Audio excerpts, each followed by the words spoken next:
We will start in a couple of minutes.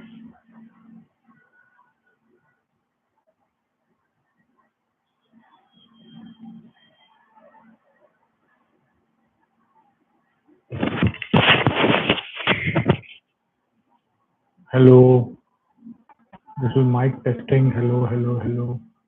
Am I audible?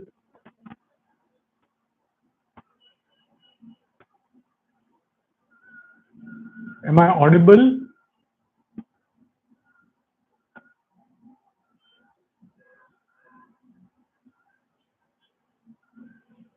Okay. Can you please check the YouTube interface? Am I audible there?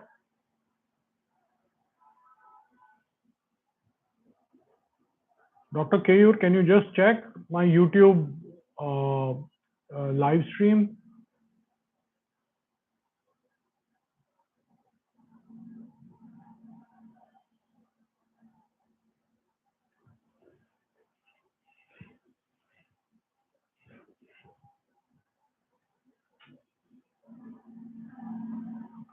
Okay. Okay, great. चलिए, so आज नमस्कार, मैं professor doctor Munjal Thakar, professor of materia medica and PhD guide at Parul University Vadodara. आज बड़ा wide topic लेंगे जिसे बहुत कम address किया गया है और मुझे लगता है कि बहुत महत्व का टॉपिक है ये। तो आज देखना है टॉपिक, जैसा आपने देखा कि फैमिली फिटनेस और होम्योपैथी। ज्यादा करके होम्योपैथ को तभी अप्रोच किया जाता है जब भी कोई लंबी बीमारी लगती है और एलोपैथिक मेडिसिन से, आयुर्वेदिक मेडिसिन से वो ठीक नहीं होती है, उसके बाद आप होम्योपैथ के पास जाते हो। तो आज इस धारणा के बारे में थोड़ा बात करेंगे। क्या होम्योपैथिक फिजिशियंस, क्या होम्योपैथिक डॉक्टर आपके फैमिली फिजिशियन बन सकते हैं? क्या फैमिली फिजिशियन जो सर्विसेज दे सकते हैं आपको, वो सर्विसेज एक होम्योपैथिक डॉक्टर आपको दे सकता है? ये प्रश्न है। यहाँ पर एक माइंडसेट की बात की जाती है और इस माइंडसेट को मैं एड्रेस करना चाहता हूँ। तो जो अनुभव रहा है ज्यादा करके वो है homeopathy is good for long term problem. आती है जब कोई बुखार आता है, कभी अभी देखिए समर का समय है, इतनी गर्मी का समय है, लूज मोशन, डायरिया हो जाए, उल्टियां हो जाए, डिहाइड्रेशन हो जाए, तब हम होम्योपैथी नहीं ले सकते। ये कॉमन धारणाएं हैं।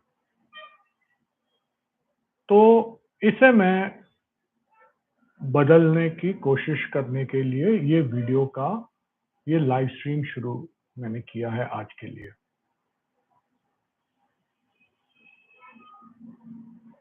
फर्स्ट एंड फॉरमोस्ट कि homeopathy is as effective in chronic disease as much as it is effective in acute diseases also। दोनों सिचुएशन में होम्योपैथी बहुत इफेक्टिव हो सकती है। सिर्फ आप जब क्रॉनिक डिसीज के लिए अपना नजरिया रखोगे तो ये सिस्टम जिस टाइप के बेनिफिट्स, हेल्थ बेनिफिट्स आपको दे सकता है, हेल्थ केयर जो आपको दे सकता है, उससे आप वंचित रह जाओगे। तो इतने साल में यह अनुभव रहा है कि काफी सारी फैमिलीज जो हमारे पास आती है वो नॉर्मली एक लॉन्ग टर्म प्रॉब्लम को लेकर आती है।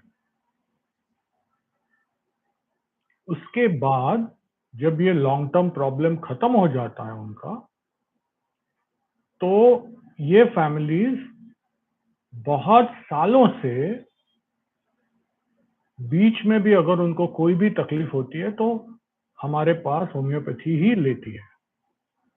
तो अभी आज 23 साल के अनुभव के बाद, 24 साल के अनुभव के बाद काफी सारी फैमिलीज ऐसी है जो हमें आके बोलती है आप ही हमारे फैमिली फिजिशियन हो। हमारे पास दूसरा कोई डॉक्टर रेफरेंस है ही नहीं हमारे पास कि हम कहीं जाएं। लेकिन जो प्रोपोर्शन ऑफ फैमिलीज है जो अपने होम्योपैथ को एक फैमिली फिजिशियन मानते हैं वो बहुत कम है, पहली बात। दूसरी बात, उन्होंने भी शुरुआत की एक लॉन्ग टर्म प्रॉब्लम के साथ। उसके बाद उनका जो हमारे साथ एक अनुभव बनता गया, एक रिश्ता बनता गया, तो फिर हम उनके फैमिली फिजिशियन बन गए। लेकिन हमारा कहना यह है कि बचपन से जब कोई तकलीफ होती है तब से होम्योपैथी आप शुरू कर सकते हैं। तो क्वेश्चन काफी बार पूछा जाता है कि क्या उम्र से होम्योपैथी इज सेफ? तो homeopathy is safe right from day one of birth.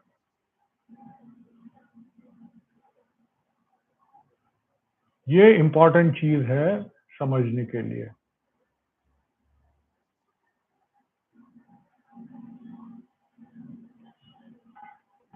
That day one का बच्चा है तो होम्योपैथी सेफ है। तो आप किस तरह से ट्रीट करोगे इस बच्चों को?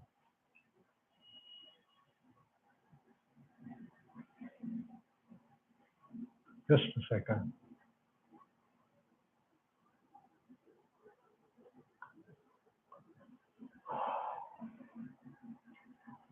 जस्ट 1 मिनट दीजिए मुझे, कोई इंस्टाग्राम पे प्रॉब्लम है तो I will just correct that problem.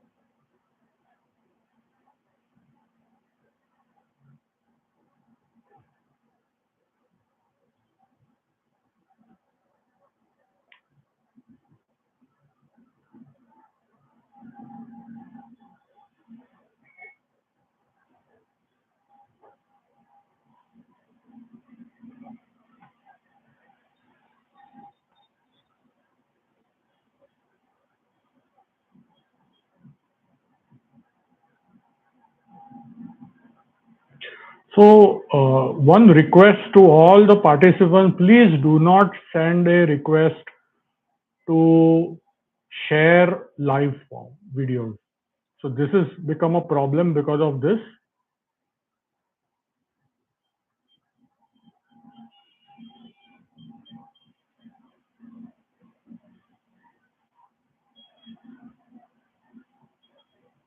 So I'm just going to restart this live video.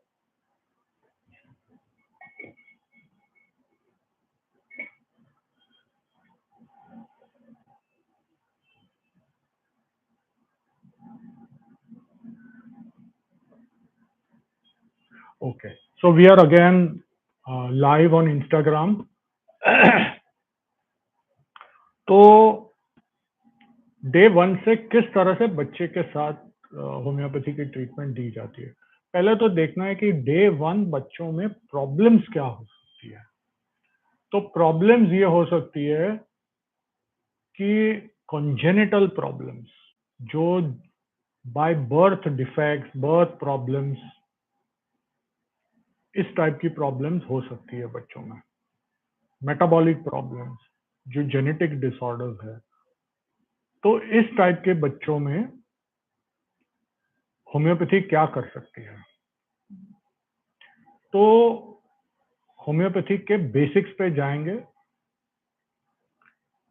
सबसे इम्पॉर्टेंट एक होम्योपैथ के लिए यह है कि कोई भी पेशेंट हो, बच्चा हो, बूढ़ा हो, स्त्री हो, पुरुष हो, मोस्ट इम्पॉर्टेंट है कि उसके सिम्टम्स समझ में आने चाहिए और जहां तक हो सके वहां तक एक रीजनेबली एक्यूरेट डायग्नोसिस होना चाहिए। अगर ये दो चीजें हैं तो होम्योपैथी आपके लिए बहुत असरकारक हो सकते हैं, कोई भी कंडीशन हो।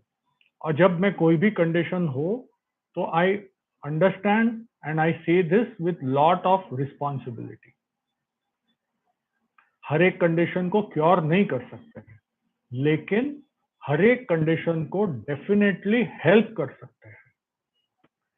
इस ऑब्जेक्टिव के साथ आगे बढ़ते हैं हम कि अगर आपके पास, जैसे मैं बच्चों की बात कर रहा था, कोई जेनेटिक प्रॉब्लम है, कोई जन्मजात प्रॉब्लम है, तो उसका इम्पैक्ट हम कम कर सकते हैं। हर एक उसमें नहीं हो सकेगा, लेकिन सम प्रॉब्लम्स डेफिनेटली। लेकिन अगर आप में कोई स्ट्रक्चरल प्रॉब्लम है एट बर्थ, तो ये स्ट्रक्चरल प्रॉब्लम को शायद दवाइयां ठीक नहीं कर सकती है। तो यहाँ पर कोई भी दवाई का लिमिटेशन आ जाएगा और यहाँ सर्जिकल इंटरवेंशन की जरूरत पड़ेगी। और एक नवजात शिशु को दवाई कैसे दे होम्योपैथी, उनको तो पानी देना भी अलाउड नहीं है, सिर्फ माँ का दूध देना है। तो दो मेथड्स है, एक तो नर्सिंग मदर को दे देते हैं वो दवाई, और दूसरा homeopathic medicine are very effective when they can be applied on the skin. हाथ के पीछे आपकी जो होम्योपैथिक पिल्स है, उसको 2 चम्मच एक 15 ml पानी में उसको कंप्लीटली डिसॉल्व कर सकते हैं और एक कॉटन स्वॉब लेके आप हाथ में पीछे आप उसको अप्लाई कर सकते हैं। और नवजात शिशु है तो आप डिस्टिल्ड वाटर लीजिए, यानी कोई दूसरी इन्फेक्शन का या और कोई प्रॉब्लम के चांसेस नहीं रहेंगे। तो ये इम्पोर्टेंट बात है।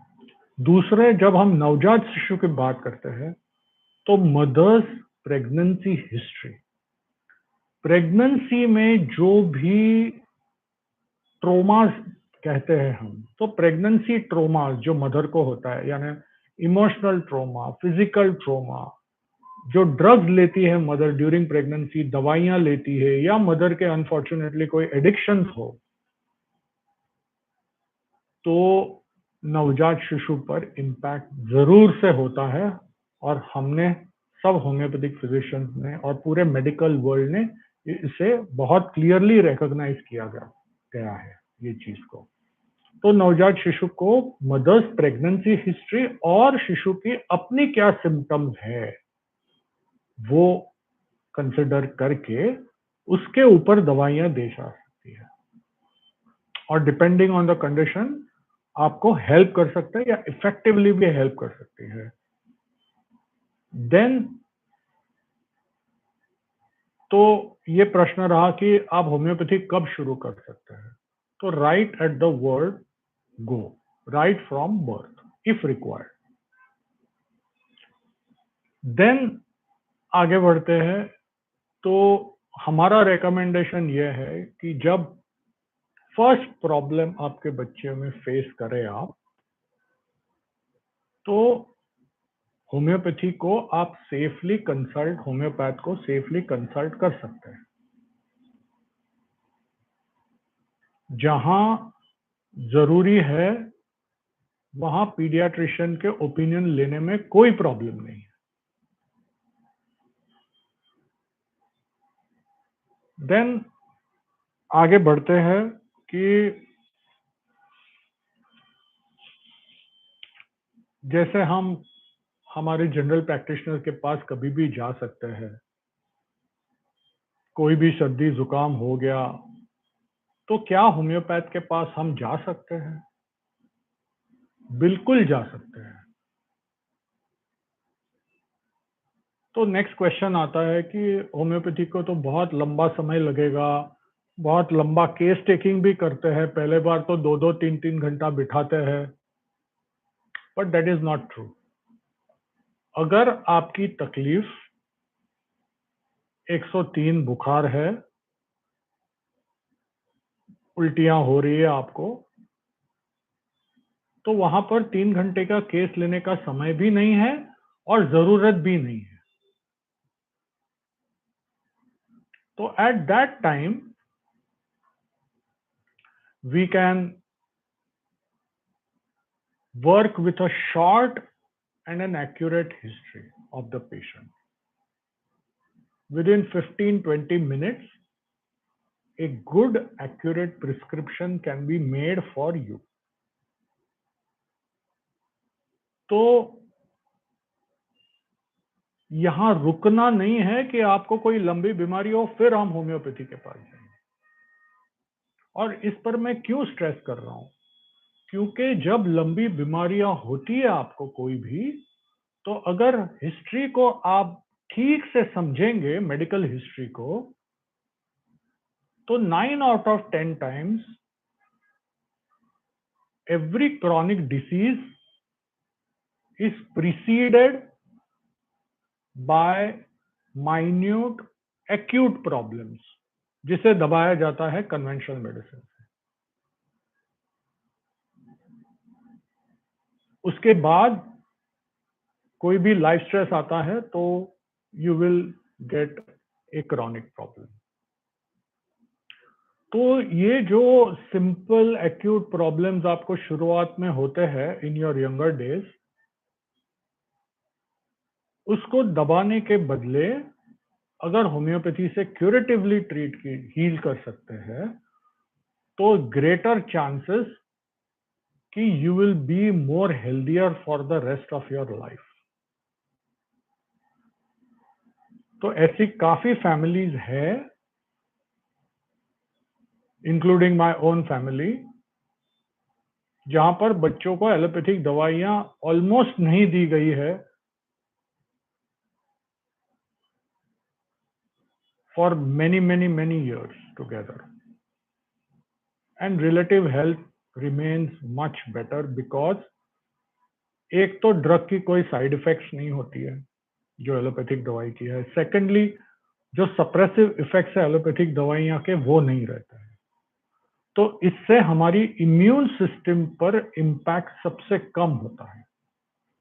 सो अवर रिकमेंडेशन, मेरा रिकमेंडेशन यह है कि आप शुरू से जब बीमारी बच्चों को हो तब से होम्योपैथी शुरू करिए।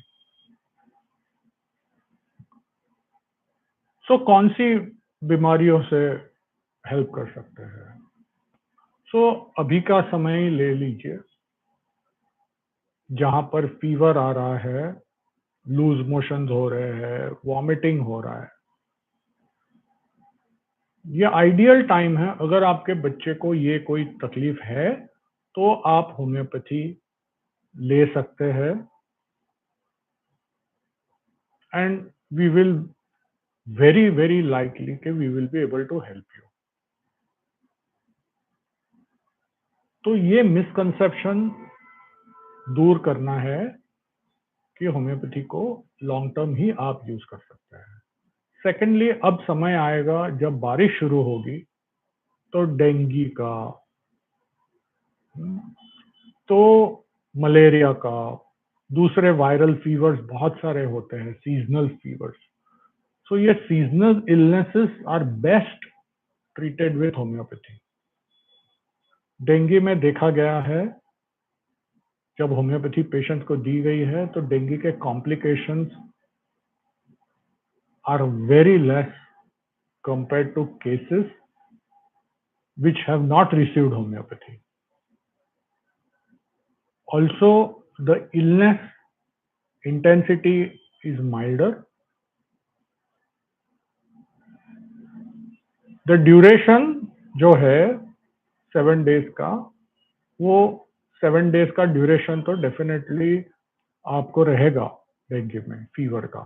उसके बाद फीवर ब्रेक होता है, ये नेचुरल हिस्ट्री है, इसे कोई नहीं बदल सकता है।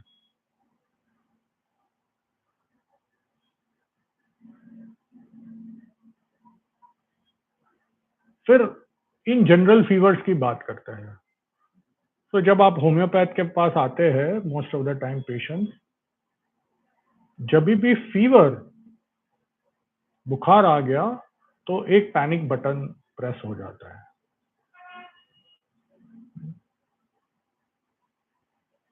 फीवर आया सुबह, रात को उतर जाना चाहिए, ये डिमांड होती है।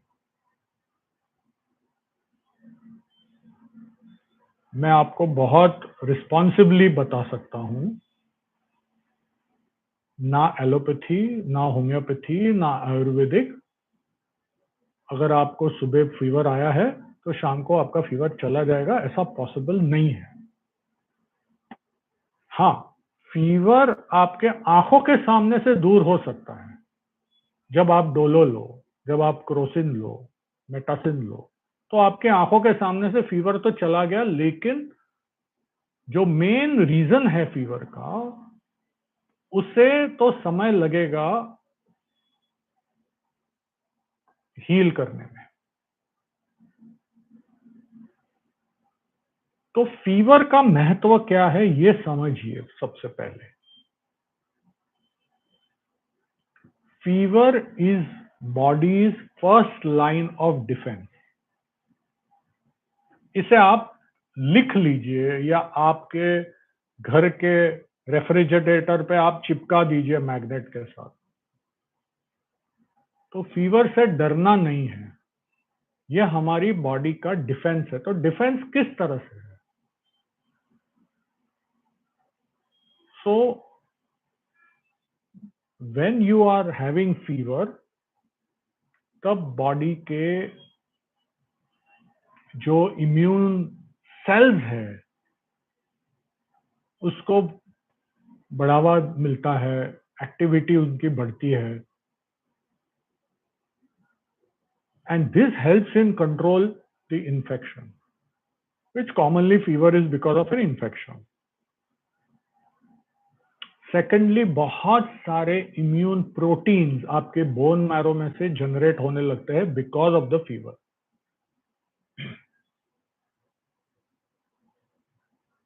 तो फीवर को जब आप दबाते हैं, ये डोलो लेकर, मेटासिन लेकर, क्रोसिन लेकर, जो आपके डर की वजह से कर रहे हैं, तो अपने खुद के डिफेंसेस को आप सप्रेस कर रहे हैं, खुद के डिफेंसेस को वीकन कर रहे हैं।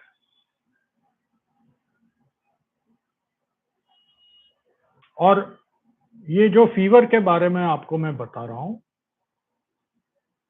अगर आप अपने पीडियाट्रिशियन से भी बात करेंगे बच्चों के केस में, और कोई भी इन्फेक्शियस डिसीज स्पेशलिस्ट से भी बात करेंगे, तो वो आपको यही राय बताएंगे कि fever is bodies first line of defence. Fever enhances your immune response. Do not suppress the fever.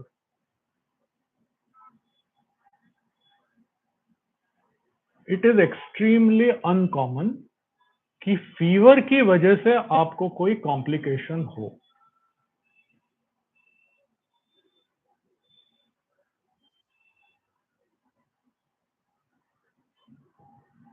So in children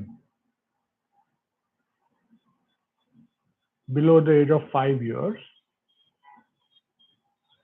और जो बच्चों में एक जेनेटिक ससेप्टेबिलिटी है, वो बच्चों में फेब्राइल कन्वर्जन यानी conversion because of fever, which is a benign condition. ना कोई ब्रेन में डैमेज होता है, सिर्फ देखने में बहुत भयानक लगता है. तो फेब्राइल कन्वर्जन आ सकता है. तो हमारा रिकमेंडेशन ये है बच्चों में, खास करके below the age of 5 years, अगर बुखार 102 टच करता है तो best solution, put the child in one tub of water, make the child sit, और टैप वाटर लीजिए, कोई ठंडे पानी की भी जरूरत नहीं है, और स्पंजिंग करिए. विद इन 5 to 7 मिनट्स आपका फीवर नीचे आ जाएगा, which is the safest, quickest method to bring down the fever. So ये बच्चों के बारे में बात हुई. Secondly, we will talk in adults. In adults, fever, this same technique can be applied.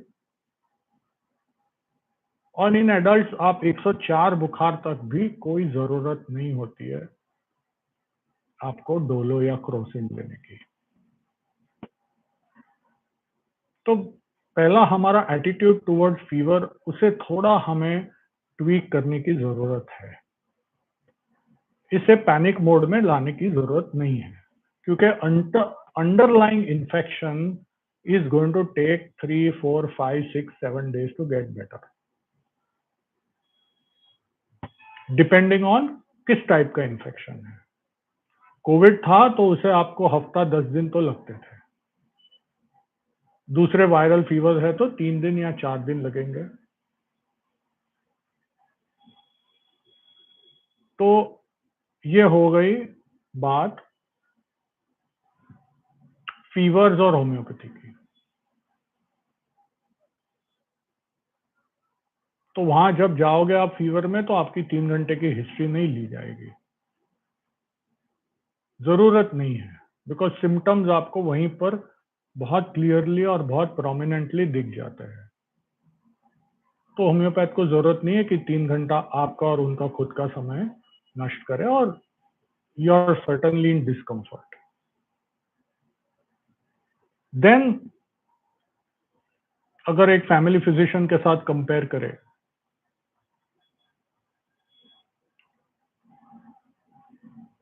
तो इंजरीज इज अनदर थिंग. कुछ लग गया तो आप दौड़ते अपने फैमिली फिजिशियन के पास. तो क्या होम्योपैथ के पास आप जा सकते हैं. तो सबसे फ्रेश और बहुत सीरियस इंजरी का मैं आपको अनुभव बताता हूँ. मेरी खुद की बेटी का 20-25 दिन पहले उसे बंदर ने काटा था. तो इसमें क्या मैं होम्योपैथी दे सकता हूँ? क्या होम्योपैथी हेल्प करेगी? तो बिल्कुल होम्योपैथिक मेडिसिन हमने जो सिम्टम्स थे उस पर हमने प्रिस्क्राइब किया. At the same time dog bite है, मंकी बाइट्स है, तो एंटी रेबीज लेना बहुत जरूरी है.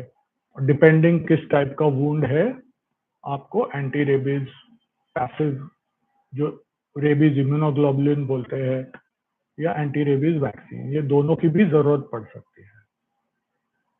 और अगर वुंड बहुत डीप है तो वहां पर सर्जरी और सर्जिकल क्लोजर की भी जरूरत पड़ सकती है।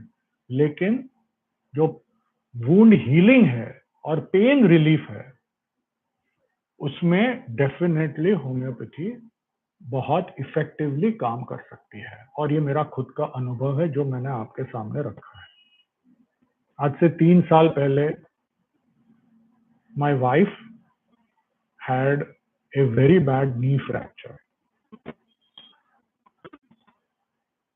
where again we used homeopathy to give her relief and healing of the wound.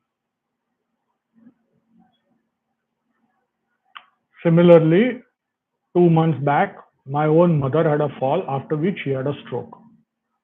That means bleeding in the brain. So along with the hospitalization, which required hospital care and intensive unit care, we gave homeopathic medicine which helped her come out of a very serious brain injury. So ये खुद के examples में देकर आपको बताना चाहता हूं कि homeopathy from the simplest to the most complicated problems में इस्तेमाल की जा सकती है, provided you approach the homeopath and provided you know that homeopathy can be helped used in so many of these situations.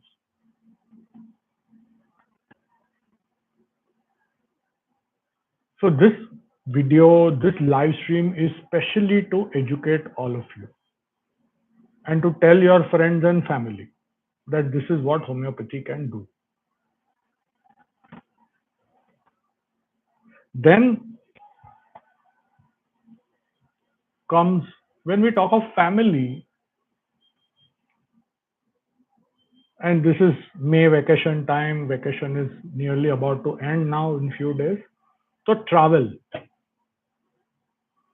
So now patients before traveling will go and take up कि travelling के समय क्या करना चाहिए हमें, कोई homeopathic दवाई आप दे सकते हो. So commonest problem which lot of you face is motion sickness, especially going up the mountains. So 2 or 3 remedies I recommend. So one is the remedy cocculus, which is very helpful in motion sickness. Cocculus 30 or Cocculus 200 can be available in any of the homeopathic stores. Take 2 pills 6 hours before you start the journey. Take 2 pills when you actually are in the journey. And usually you will not require a third dose. But if the journey is maybe 12 hours, 14 hours on the mountainous road, you may require a third dose after 6 more hours. Another remedy which is very effective again in motion sickness is tobacco, made from tobacco. Same way you can take it. Either do not combine the two.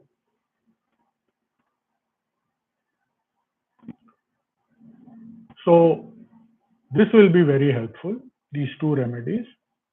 Then people who have got big problems on altitude, high altitude.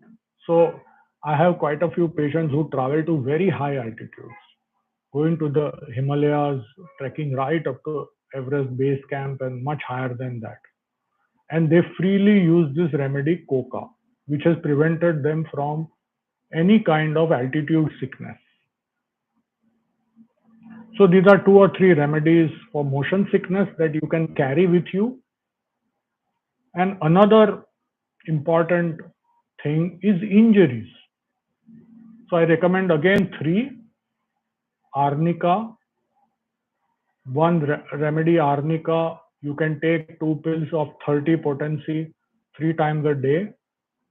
If you have a blunt injury, जहां पर आपको खून जम जाता है, वहां पर ice and arnica 2 pills 3 times or 4 times in a day, depending on how bad is the injury.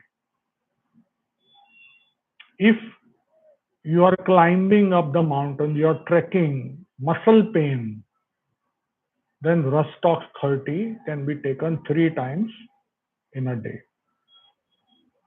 And if you have a very bad wound, you bruised yourself, fallen and have a bruise, wound is open, then in that situation, calendula can be a very, very helpful remedy. Same 30 potency, 2 pills 3 times a day. So while I am giving these suggestions of remedies which can be picked up over the counter, I would always recommend that talk to your homeopath, get the symptoms, and then let him choose the remedy depending on your symptom. But this is only a stopgap arrangement that you are not able to get in touch with him. Then what? Then this is what you can help yourself with. Then we talk of mental health. Mental health of children, preschool, school going children, adolescents. There is a huge scope of homeopathy in treating all these age groups. What you will find in preschool children, children before the age of 3, autism, ADHD, both these can be treated very well with homeopathy. Again, in these cases, you will have to have patience. आप जाके बोलो कि अब मेरे बच्चे को autism है, कितने समय आप दवाई लोगे, कितने समय में रिजल्ट दिखेगा, तो 15 दिन में नहीं दिखेगा आपको रिजल्ट. आपको 3 महीने से 4 महीने से लेके 6 महीने तक इम्प्रूवमेंट देखने में लगेगा आपको. और इस सिचुएशन में वापस बच्चे की हिस्ट्री और मदर्स प्रेगनेंसी हिस्ट्री, और जब required even father's history during the pregnancy of the mother काफी बार बहुत इंपॉर्टेंट रहती है. तो ये हो गया before the age of 3 years what we see ADHD and autism and other neurodevelopmental problems like cerebral palsy, many times epilepsy. Epilepsy can be seen across, even in adults, even in children of all age groups, and depending again on the cause, we will be able to help you in a very big way. But first, most important is early intervention. Problem हमारा यह है कि सब कुछ try करने के बाद homeopathy में अब आ जाते हैं, तब तक आपके डिजीज ने ऑलरेडी बहुत डीप रूट्स ले चुके हैं आप. तो इट इज अ प्रॉब्लम. जितना जल्दी आप इंटरवीन करें उतने आउटकम बेटर रहते हैं. Then as we grow older, in adolescent children we find substance abuse, unfortunately.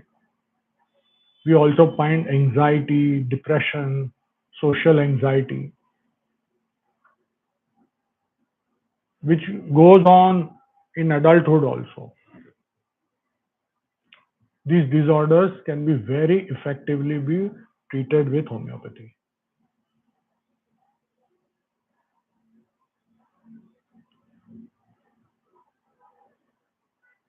The fundamental principle of homeopathy ये है, पेशेंट्स के सिम्टम्स और उसके इंडिविजुअलाइजिंग सिम्टम, मतलब जो सिम्टम्स सिर्फ ये पेशेंट में दिख रहे हैं। अगर अगर आप में एपिलेप्सी है तो 10 एपिलेप्सी के पेशेंट्स को हम सबको बोलेंगे एपिलेप्सी है, लेकिन आपकी जो सीजर्स है, आपके जो मिर्गी है आपकी, वो दूसरों से कैसे अलग होती है, ये होम्योपैथ के लिए सबसे इंपॉर्टेंट होता है। तो एज फैमिली मेंबर्स आपका ऑब्जर्वेशन बहुत इंपॉर्टेंट है ये सिम्टम्स बताने के लिए। So this can go a long way in treating successfully, many times even curing epilepsies. Headaches, very common, migraine headaches, tension headaches. Children will have tension headaches because of stress, exam stress, and many other psychological stresses that they face. Then we take up within the family is the women's problem. The most common women's problem, especially young women, 15 years, 16 years, is polycystic ovarian disease, PCOD. This disease is a very complex one, and it will need a very detailed homeopathic case. At the same time, changes in your diet. So at the Similia Homeopathy Clinic, we have a team of nutritionists and physiotherapists who recommend exercises and nutrition as per your need, which is customized, what is required. So ये nutrition का मामला ये ऐसा है कि 1000 videos देखकर हम कुछ ना कुछ फॉलो करते हैं। कहीं इंटरमिटेंट फास्टिंग फॉलो करते हैं, कहीं 12 आवर फास्टिंग करते हैं, 16 आवर्स फास्टिंग करते हैं, वीगन डाइट फॉलो करते हैं। सो इम्पॉर्टेंट है कि take professional guidance, because nutrition is a very, very complex subject. So while me being a homeopath would give you broad guidelines for a dietary change in polycystic ovarian disease, my team nutritionist, who is an expert in this, will give you exact what is the nutrition required for you specifically. So this is the kind of, and exercise, इसके बारे में तो और भी कम सोचते हैं हम। तो अलग अलग प्रकार की exercises have very different impact on the body metabolism. Therefore, while I would generally recommend walking or cycling or strength training, my team physiotherapist will give you precise exercise schedule which you can follow and you can see the impact. So as much as nutrition, so is exercise. It's a own specialty in itself. And since at the homeopathic, at the Similia Homeopathy Clinic, we deal with a lot of diabetes cases, hypertension cases, and PCOD cases, we have a team now in place of a specialist nutritionist and a specialist physiotherapist who work on exercise, physiology, and nutrition. And I personally handle with the medical part of it through homeopathic medicine and oversee what is happening and coordinate with all these three expertise. Similarly, for mental health problem, we have a team psychologist who will help do psychometric testing in children with autism and ADHD and even dyslexia. and if required in other cases, as the need may be, to counsel. So at the clinic, we have a multidisciplinary team. We have an integrated care of all these patients. And as we go further with the women's problem, another most common women's problem is thyroid issues. तो ये बात मैं बताना चाहता हूं कि thyroid problems जैसे आपको पता चले थायराइड है, डायबिटीज है, पीसीओडी है, 5 साल के बाद होम्योपैथ के पास नॉर्मली लोग आते हैं. हमारा रिकमेंडेशन है जैसे आपको पता चले वैसे आप first consultation, first point of contact homeopathic treatment से कराइए. It will be most effective. अगर आप 10 साल के बाद फिर जाते कि अब मुझे मेरे थायराइड से बेटर करना है, तो चांसेस बहुत कम है कि आपको कंप्लीट क्योर मिले. दवाइयां कम हो सकती है अगर इतने लेट आप जाएंगे, बट कंप्लीट रेजोल्यूशन ना मिल सके. बट अर्ली इंटरवेंशन में very very good chances. And जिस तरह से हम ये मेटाबॉलिक और एंडोक्राइन प्रॉब्लम्स की बात करते हैं, तो we are doing very highly specialised work, multidisciplinary work, integrated care work on diabetes, type 2 and type 1. And in children, type 1 diabetes, जैसे आप जानते हैं, बहुत ही सीरियस प्रॉब्लम है. उसमें होम्योपैथी बढ़िया काम कर रही है, जहां आपके शुगर्स को स्टेबल करेंगे without using any antibiotics.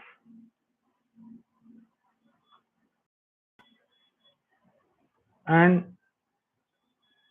Quality of life, जो डायबिटीज में सिर्फ शुगर खेलते हैं ना हम लोग, तो एक समय के बाद वो शुगर खेलना बंद करना होता है. क्वालिटी ऑफ लाइफ पे कॉन्सेंट्रेट करना है. तो homeopathy can improve this quality of life many fold and bring down the total cost of treatment. Because one of the main reasons diabetes का जो है वो इमोशनल स्ट्रेस, डायबिटीज, थायराइड, ये दो मोस्ट कॉमन एंडोक्राइन प्रॉब्लम्स है.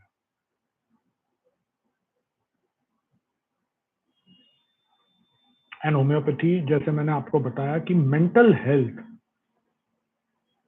के लिए बहुत ही इंपॉर्टेंट इफेक्टिव सॉल्यूशन है. So I would urge all of you to take opportunity, advantage of this very beautiful, comprehensive for yourself and your family. And lastly, we come to our parents and our grandparents, the geriatric age group, the old age. What homeopathy has to offer in old age? Old age complain सबसे पहले है घुटनों में osteoarthritis. Again we recommend exercises, that is physiotherapy and homeopathy, to take care of the inflammation. Again, in very late stage cases, we can give some pain relief, but they might then need to resort to surgery. And another important area in geriatric patient over again as a very effective palliative care treatment, which death is inevitable in advanced terminal stages of cancer, but is in some way within our control.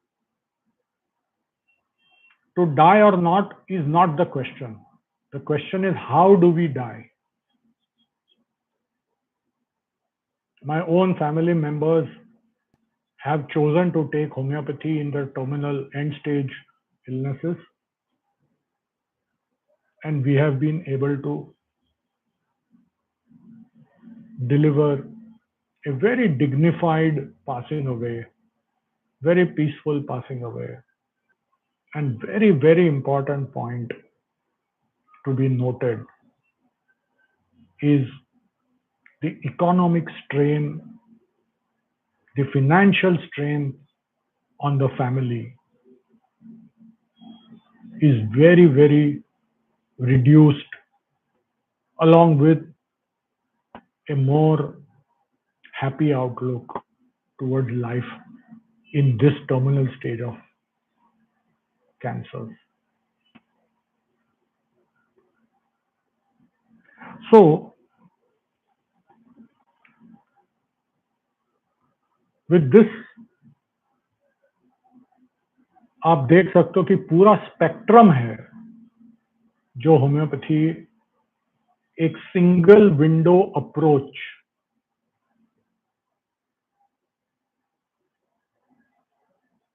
Deliver कर सकती है आपके लिए, आपकी family के लिए. So I would suggest choose homeopathy and a homeopath as your family physician. You will have much better long-term health and way better financial health also, in terms of what you spend on your healthcare and the quality of life, mental as well as physical. So this is what I had to share with all of you. If any questions, you can put it in the chat box on the YouTube video. I will wait for another half a minute if anybody has questions. Else, we will end this talk. So do recommend homeopathy and homeopath as family physicians and as family medicine for your contacts, for your friends and family. Okay, so goodbye and subscribe to our channel. We'll come up with more interesting talks. The next we are going to do is on childhood mental health, and we will have our expert psychiatrist who is constantly guiding us at our clinic, Dr. Rajesh Kumar. Very soon you will have his video. We are not going to do a live stream on that, but we will soon post a video on this. So take care and goodbye and have a wonderful vacation ahead.